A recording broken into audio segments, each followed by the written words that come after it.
요한의 이야기 8번째 시간인데요. 우리가 지난 주에는 야곱에게 약속하셨던 그 하나님의 이스라엘 백성과의 동행하심, 즉 베델에서의 약속이 성전이 아니라 이제는 예수 그리스도를 통해서 하나님이 이스라엘 백성들에게 주셨던 그 동행과 함께 하시겠다는 약속이 이제 이루어질 것이다 라는 말씀을 주셨죠. 그것을 나다나엘을 통해서 선언하셨고, 나다나엘은 예수님께서 자신을 안다라는 것보다 더 놀라운 그 이스라엘의 구원에 대해서 선언하시고, 하나님의 이제 은혜의 역사를 이루시는 것에 대해서 나다나엘을 통해 예수님께서 선언하셨죠. 요한복음을 잘 보면 큰 틀이 있습니다. 어떤 틀이냐면 요한복음 1장부터 마지막 장까지 예수님이 누구인가에 대해서 계속 이야기하고 있는 거예요. 그는 어떤 분인가? 예수님은 누구인가? 라는 것에 초점을 맞추고 있습니다. 그래서 오늘 우리가 정말 여러 번 보았던 이 가나안 혼인잔치, 물이 변하여 포도주가 되었다라는 것을 우리가 정말 잘 알고 있는 이야기죠. 그런데 이 본문의 단편적인 해석, 첫 번째는 말 그대로 물이 변하여 포도주가 된 이 변화된 것에 대해서 보는 것입니다. 지금까지 많은 설교들을 그렇게 들었죠. 그리고 조금 더 나가면 물이 변하여 포도주가 되는 데에 영향을 미친 마리아의 믿음을 본받으라. 거절당했어도 하인들에게 예수님께서 무슨 말을 하든지 그대로 해라 라는 그 마리아의 신앙을 본받고, 또 하나는 그대로 행한 하인들의 신앙을 본받아라. 이 예수님에 대한 믿음을 통해서 물이 변해 포도주가 된다, 이렇게 들어보셨죠. 또 세 번째는 물이 변하여 포도주가 되는 것은 물 같은 우리들을 예수님께서 포도주로 변하게 하셔서 값싼 것에서 값비싼 것으로, 즉 우리가 아무것도 아니었던 우리가 예수님으로 물이 된다라고 설교를 들었죠.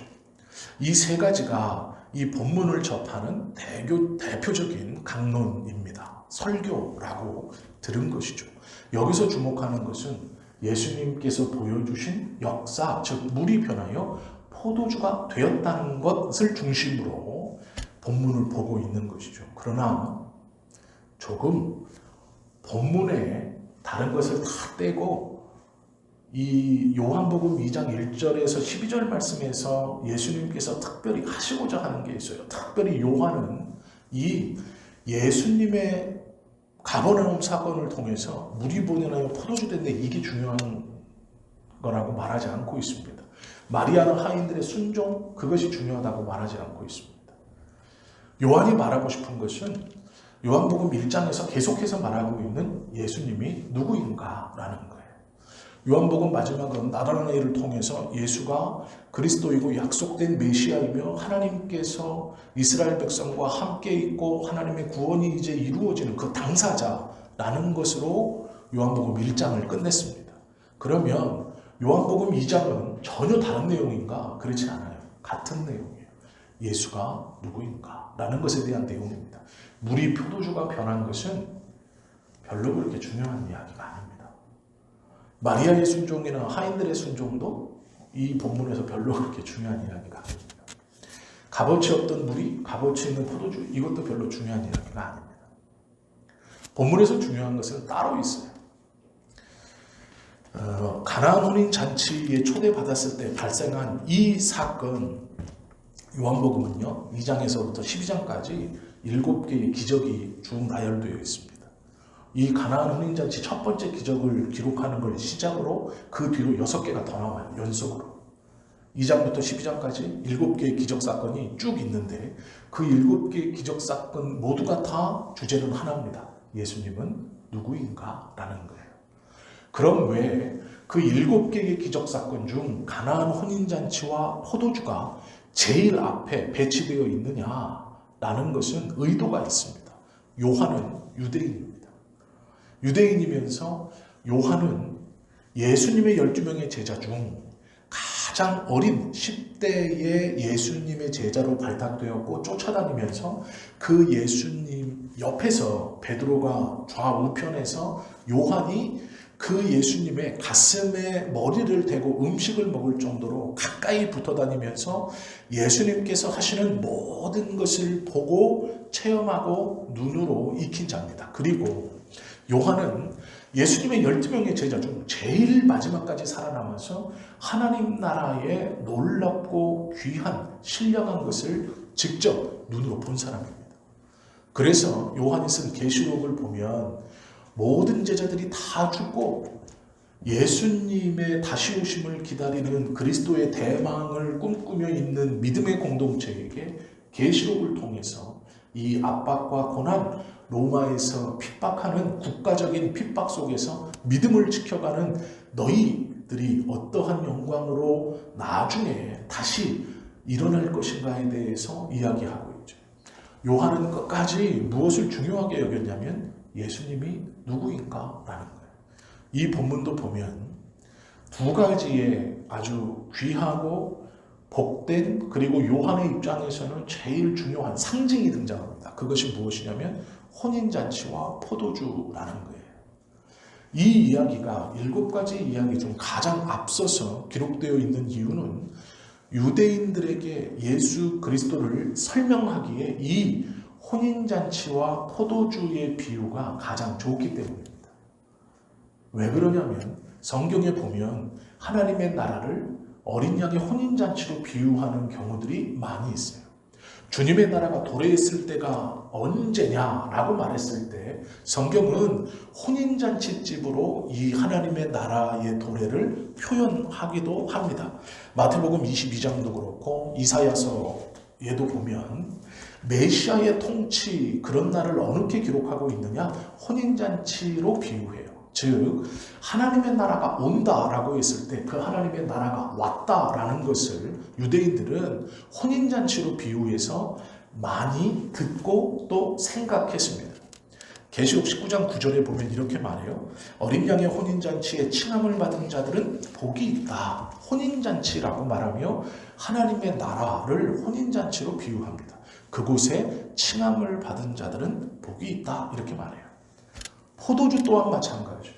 성경에서 말씀하시는 포도주라는 것은 하나님의 평안이 이루어졌을 때 누리는 그런 상태를 의미할 때 포도주라는 것을 합니다.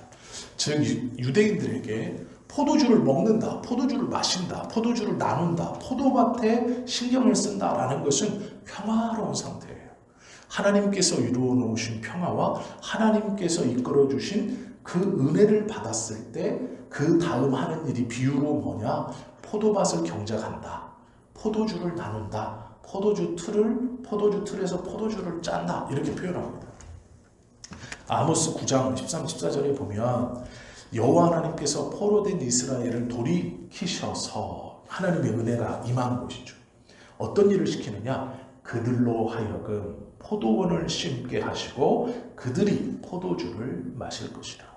즉 포도나무를 경작한다, 포도원을 경작한다, 포도주를 마신다라는 것은 유대인들에게 하나님의 은혜가 임한 다음 벌어지는 일이에요. 하나님의 은혜를 누림의 상태가 포도주를 마신다라는 거예요. 오늘 본문을 유대인들이 보면 혼인잔치예요. 이것은 하나님의 나라를 유대인의 사고방식에서는 하나님의 나라를 비유하는 겁니다. 그리고 그 안에 더 좋은 포도주라는 것은 하나님의 나라에서는 그 전에 인간이 준비해서 맛볼 수 있는 은혜와 평안이 아니고 예수님께서 준비해 놓으신 진정한 평안을 맛본다. 이 의미예요. 이게 2장 1절부터 12절까지 포도주의 비유에서의 의미입니다. 우리가 그동안 들었던 물이 변하여 포도주가 되었다. 물론 잘못된 해석이라고 말할 수는 없지만 그것이 기본이라면 하나님 앞에 기도하고 성경을 하나님의 뜻대로 보기 시작하면 이 포도주의 비유는 물이 변하여 포도주가 된 것에 주목할 것이 아니고 예수님이 누구인가 라는 것에 주목해야 한다라는 것이죠. 그게 요한의 의도입니다. 유대인들은 혼인잔치와 포도주를 통해서 하나님의 나라와 하나님께서 은혜를 주신 후에 누리는 은혜의 상태를 표현한 거예요.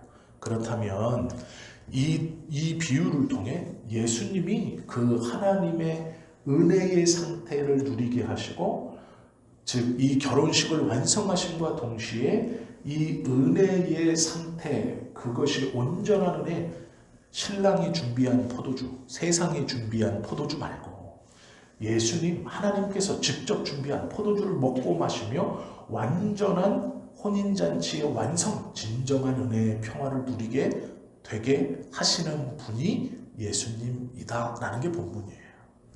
그래서 이 본문을 정확히 보면 예수님이 누구인가에 대해서 대답을 해주는 그런 본문입니다.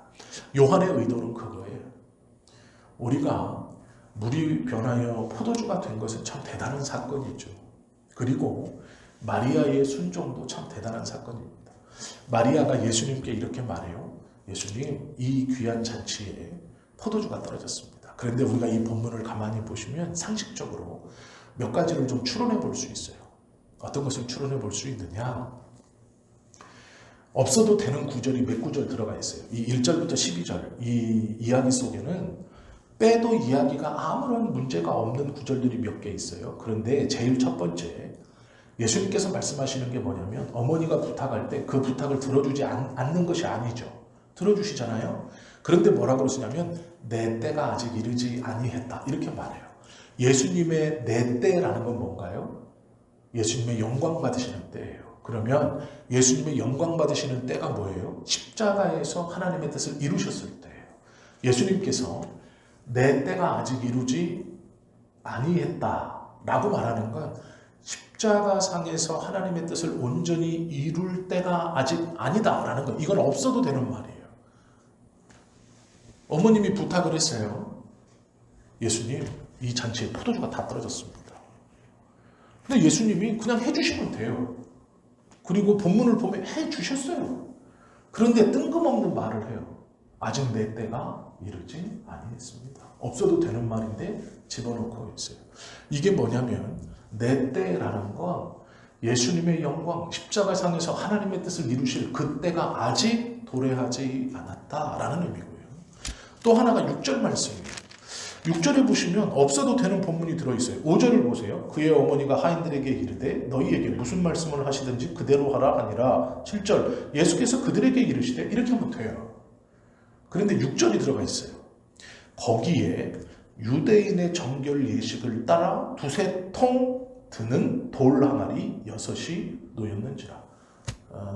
이 본문을 통해서 이 6절을 통해서 요 잔치 자리가 어떤 잔치 자리인지를 우리가 조금 유추해 볼 수 있습니다. 이것으로 정결 예식이라는 것은 혼인 잔치에 참석했을 때 이 초청받은 사람들이 자 이제 결혼식에 초청받았습니다. 우리가 다 결혼식에 가는 거예요. 그냥 저녁 먹으러 갈 때도 좀 깔끔하게 하고 가겠죠. 머리도 빗고 뭐 로션도 좀 바르고 씻고 이러고 가겠죠.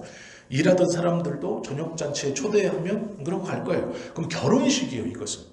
그럼 어떻게 하고 갈까요? 깨끗해 하고 가겠죠. 내가 깨끗하게 가는 것은 내가 잘 보이려는 게 아니라 그 신랑과 신부에 대한 존중인 것이죠. 그래서 깨끗하게 갈 겁니다. 그러면 자 깨끗하게 집에서 옷도 깔끔한 것으로 입고 깨끗한 것으로 입고 왔어요. 정결의식이라는 건 내 몸이 더럽건 더럽지 않건 집에서 씻고 왔건 안 씻고 왔건 그거 상관없이 손을 씻는 거예요. 요 공간 안에 들어가기 전에 손을 씻습니다. 손을 씻고요. 그것으로 목을 씻어요. 목을 이게 이제 정결의식이에요. 진짜로 빡빡 씻는다는 의미가 아니고요. 집에서 다 씻고 왔고 손을 이렇게 씻고 목을 씻고 그리고 발을 씻어요. 그러면 이때 당시에는 물을 다 우물에서 떠와서 가지고 있었어야 되는 거기 때문에 한 사람의 정결의식을 쓸 때 약 1리터의 물을 써요. 1리터. 손 씻고 목 닦고 발을 이렇게 의식으로 씻는 거예요. 박박 씻는 게 아니고요. 1리터를 씁니다. 그러면 항아리 6개가 있었다라는 것은 어떤 말이냐면요. 이런 말이거든요. 이 당시에 항아리 하나에는 95리터 정도가 물이 들어가요. 95리터. 그러면 한 사람이 씻을 때 약 몇 리터가 들어간다고요? 1리터를 써요. 그러면 95리터면 95명이에요. 최대로 잡으면 한 통에 95명. 이해가 되시죠? 그럼 이게 6개 있었어. 그럼 이게 몇 리터예요? 520리터, 570리터예요. 그러면 이 통을 6개 준비하고 손님을 초대했어요. 그럼 최대한 들어오면 몇 명 들어와요? 570명. 가만 생각해 보세요. 570명이 들어오는 자리가 얼마만큼 넓어야 될까요? 이 사람들이 음식 먹는 자리예요. 지금 포도주 먹는 자리예요. 그러면 작게 잡아도 그래 570명 다 못 들어온다. 절반만 들어온다고 해요. 300명 정도만. 결혼식이나 이런 거 치러보셨죠? 손님 300명 밀려오면요. 그들 음식 대접하려고 상 차리고 이렇게 하면 엄청난 돈이 들어가요. 이해가 되시죠? 이 통 6개가 있었다라는 것은 570리터의 물을 악어까지 채운 거예요. 그러면 최대로 많이 들어오면 570명이 지금 잔치 자리에 들어와 있는 거예요. 지금도 570명은 적은 수가 아닙니다. 6통이 있었다라고 말하는 건 뭐냐면 이 잔치가 일반적으로 누군가가 열 수 있는 잔치가 아니에요. 동네에서 내가 결혼식 합니다. 자, 신랑하고 신부 이제 결혼식해요. 이 사람들 일주일 동안 해야 되거든요. 일주일 동안 570명을 일주일 동안 먹여야 돼요. 이거는 뭐 재산이 거덜난다는 수준이 아니고 할 수 없어요. 570명의 인원이 한 곳에 모여 있다? 이거는 거의 불가능한 일이에요. 570명이 먹고 마시려면 저희 교회가 다 부족할 거예요. 싹 치우고 상으로 꾸며서 570명 앉아서 이 저녁을 먹는다고 생각해 보세요. 감당할 수 없는 일. 절반으로 해서 300명. 300명도 이 당시의 수준이나 이 당시의 지배 구조나 공간으로 봤을 땐 일어날 수 없는 일이에요. 마을 전체가 다 참여하지 않으면 불가능한 일이에요. 마을 전체 4대문을 다 막아놓고 이 마을 전체 불을 다 켜놓고 골목골목 곳곳에서 상 차리고 다 해야 감당하는 인원이 300명에서 500명의 인원이에요. 이 당시에. 한 동네가 전체가 다 도는데요. 그럼 이게 일반적으로 있을 수 있는 인원의 수인가요? 아니에요. 물론 이 혼인잔치가 없었다고 제가 얘기하는 건 아니에요. 왜 6절의 말씀을 성경에 이 안 해도 되는 말을 넣어놨느냐?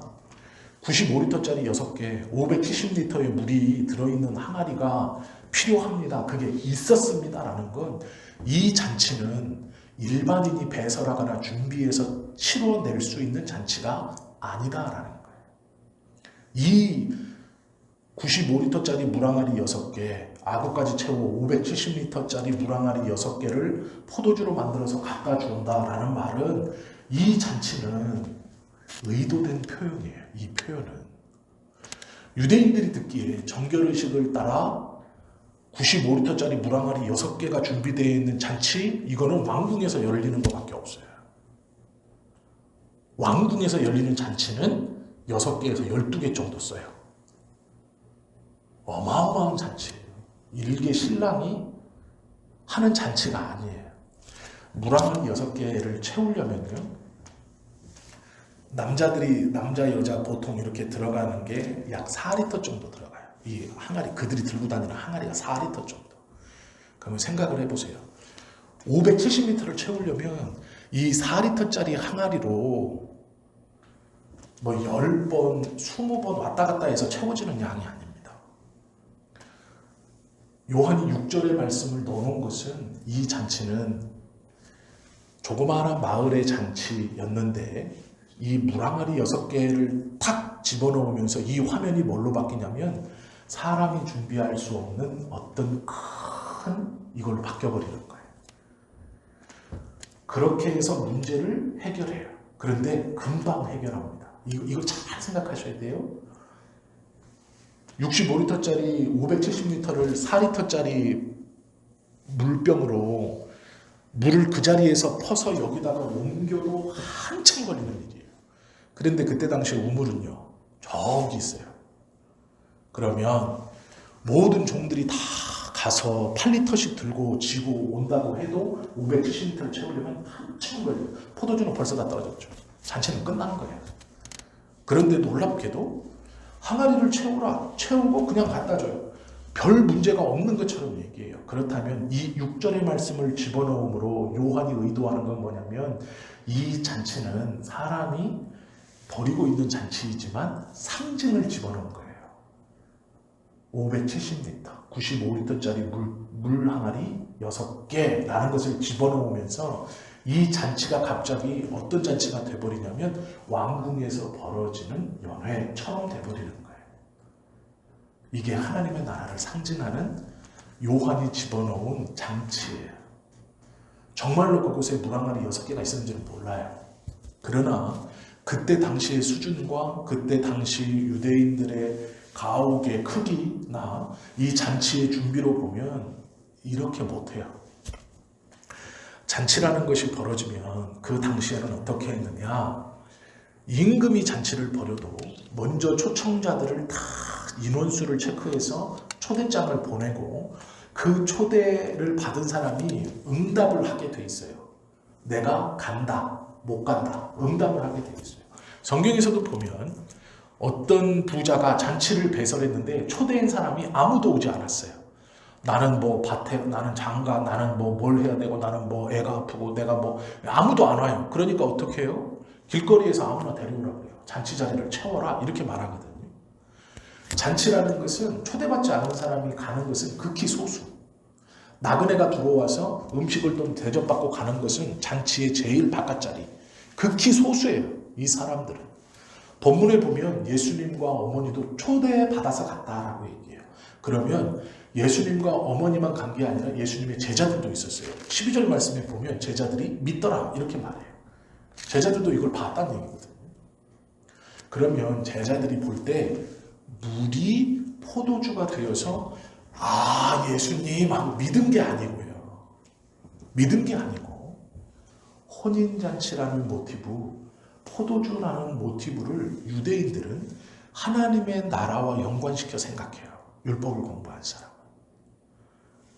예수님께서 이 혼인잔치를 완성시키고 포도주를 통해 하나님의 평안을 온전히 주신다라는 것을 보고 예수님을 믿은 거예요. 이해가 되시죠? 물이 포도주로 변화된 사건을 일으켰다고 믿은 게 아니고요. 성경을 우리가 읽고 하나님의 말씀과 의도를 깨달을 때 성경에서 말씀하시는 그대로 봐야 돼요. 물이 포도주가 되는 사건이 우리에겐 중요하게 여겨질 수 있고 그것을 또 붙들어서 하나님 아무것도 아닌 물 같은 나를 포도주와 같이 귀한 그렇게 할 수도 있죠. 그러나 그건 말씀에서 가르치는 바는 아니에요. 이 가나안 혼인잔치는 예수님이 누구인가에 대해서 말씀하시는 본문입니다. 그리고 성경은 예수님이 누구인가에 대해서 지금 말하고 있어요. 근데 우리는 자꾸 다른 기준으로 성경을 봐요. 물이 변했대. 그럼 우리가 변하려면 우리가 이 은혜를 받으면 변한데 어떻게 해야 되나? 마리아처럼 순종해야 돼. 이 하인들처럼 순종해야 돼. 열심히 부어야 돼. 아직 우리는 붓고 있는 중이야. 좋습니다. 그거는 이제 레벨 1, 레벨 1단계 신앙의 수준에서 은혜 받는 내용이에요. 우리는 1단계는 이제 넘어서야죠. 신앙의 연수가 얼만데 넘어서야죠. 레벨 2나 레벨 3로 가야죠. 위로 올라서야죠. 그러면 사람이 생각하는 것들을 다 제거하고 성경에서 말씀하시는 그대로 받아들여야 돼요. 그게 뭐냐? 예수는 누구인가? 라는 거예요. 그럼 우린 예수를 누구라고 생각해요? 예수는 하나님의 아들이고 우리의 구세주이시죠. 그때 영광의 날이 아직 도래하지 않았다. 그 영광을 받으신 분이 예수님이죠. 우리에게 이 가나안 혼인잔치의 비유는 예수님이 어떤 분인가에 대한 나의 신앙을 돌아보는 거예요. 우리는 정말로 이 예수님을 하나님의 아들로 믿고 있는가? 나의 구세주로 믿고 있는가? 그렇다면 왜 의지하지 못하고 있는가? 혼인잔치에 포도주가 떨어져 예수님을 의지했다? 그 정도 수준이 아니고요. 내 삶에 어떤 문제가 벌어졌어요. 잔치가 벌어졌어요. 나는 만반의 준비를 했어요. 그런데 손님들도 많이 왔고 어떤 일로 인해 포도주가 떨어져 버렸어요. 그때 붙드는 예수님이 아니고요. 우리의 삶에 어떤 문제가 있을 때 물이 변하여 포도주로 채워주신 예수님, 그 문제를 해결시켜 주시는 예수님 아니고 그거보다 더 근본적인 문제, 정말로 내가 예수님을 하나님의 아들로 이 잔치의 주인이시고 이 하나님의 나라 혼인잔치에 우리를 초청하셨고 내가 지금 초대가 되었고 주님이 주시는 사람이 준비한 포도주 말고 신랑이 준비한 포도주 말고 내가 생각하고 내가 계획했던 포도주 말고 이거면 잔치 끝까지 내 삶 끝까지 먹고 가겠다 하는 그거 말고 예수님께서 주시는 정말로 하나님의 은혜를 누리는 포도주를 내가 먹고 있느냐, 그걸 의지하면 모든 걸 다 맡길 수 있느냐의 문제예요. 그 예수님께 내가 다 맡기고 의탁할 수 있느냐라는 문제죠. 아니, 내가 진짜 내가 생각하는 어떤 내가 준비하고 내가 있을 것이라고 생각했던 하나님의 은혜 말고 정말로 이 잔치의 주인이고 이 포도주를 먹는 잔치에 참여한 자인가? 그렇다고 모든 것을 놓고 아무것도 안 하겠다는 얘기 절대 아니에요. 그런 생각은 하지 마세요. 하나님을 내가 분명히 의지하고 있는가에 대한 고민이에요. 오늘 요한이 말하는 건 예수님은 하나님이시다. 이 잔치를 완성시키시는 분. 사람이 준비한, 신랑이 준비한 포도주와는 비교할 수 없는 하나님의 평안을 주시는 분. 요한이 그걸 말하고 있는. 그것이 7개의 기적 중에 이 가나안 혼인잔치가 제일 앞에 있는 이유예요. 그럼 우리도 이 말씀처럼 하나님을 온전히 의지할 수 있어야 돼요. 잔치를 완성시키는 분, 사람이 준비한 비교가 되지 않는 정말 하나님의 평안을 우리에게 주시는 분. 우리는 그 영광의 때를 겪고 그 이후에 부르심을 받은 자들이에요. 예수님의 영광의 때를 지나 그러면 예수님의 영광의 때를 지났다는 얘기는 꺾인다는 의미가 아니라 영광의 때를 지금 있는 것이고 우리가 그 영광의 때에 접붙임바 되었다라는 말이에요. 그럼 우리의 삶도 예수 그리스도의 그 진짜 포도주를 먹는 그 은혜 속에 있다라는 거예요. 왜 그걸 모를까라는 거죠. 왜 그걸 잊을까? 왜 불안해할까? 왜 의심할까? 왜 비교할까라는 거예요. 우리가 하나님 앞에 기도하는 것, 또 하나님께서 우리에게 성경의 말씀을 통해서 계속해서 말씀하고 있는 것은 예수님이 누구인가라는 거예요. 그 예수님은 하나님의 아들이시고 우리의 구세주이시고 우리는 그 예수님을 통하여 접붙임 받은 사람들이에요. 그렇기 때문에 내 때를 이루신 그 내 때의 영광을 받으신 예수님께 접붙임 받아요. 우리도 영광 가운데 있는 거예요. 지금 우리들이 그 예수님을 온전히 붙들어야 돼요. 예수님을 믿는다는 건 가슴 벅찬 일이에요. 이 혼인잔치에 초청되고 이 진짜 포도주를 우리가 맛보며 살아갈 수 있는 이 포도주가 있는 거예요. 마시면 돼요. 믿음으로. 그걸 누리면 돼요. 그러나 그러지 못하죠. 불안해하고 두려워하고. 삶이란 뭔가 부족한 게 있어요. 혼인잔치에 포도주가 떨어진 것처럼 우리가 건강이 좀 약해질 수 있고 경제적인 어려움이 어떨 땐 인간관계가 어떨 땐 내 계획대로 되지 않으니 혼인잔치이지만 부족한 게 있을 수 있어요. 걱정하지 마세요. 우리는 이 떨어진 것 이것보다 진짜를 맛보고 마시고 누리며 살아갈 사람들이에요. 무엇을 분명히 믿으면요. 이 혼인잔치가 예수 그리스도께서 완성하신다는 것. 이 포도주가 하나님께서 직접 주시는 그리스도를 통해 우리에게 주시는 진짜 평안과 누림의 포도주라는 것. 우리의 삶이 그렇다는 것. 이것에 대한 확신과 믿음이 있어야 한다라는 것이죠. 이것을 믿고 붙드는 저와 여러분 되시기를 예수님의 이름으로 축원합니다. 기도드립니다.